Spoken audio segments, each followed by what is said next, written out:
Amberpet flyover के करीब भयानक आतिशगी का वाकया, इलाके में धुएं के बादल छा गए।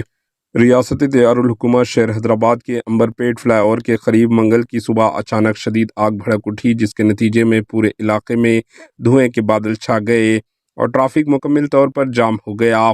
6 नंबर चौराहे के करीब फ्लाईओवर की तामीराती साइट पर लगे शेड्स में अचानक आग लग गई। देखते ही देखते शोले आसमान को छूने लगे और पूरा इलाका घने धुएं की लपेट में आ गया, जिससे मुकामी अफराद और राहगीर खौफजदा हो गए।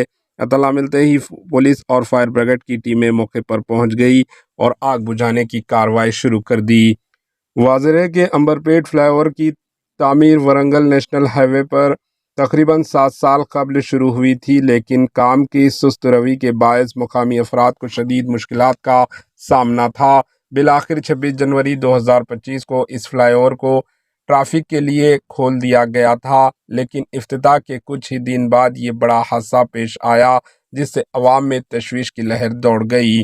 Bureau report, AHN news.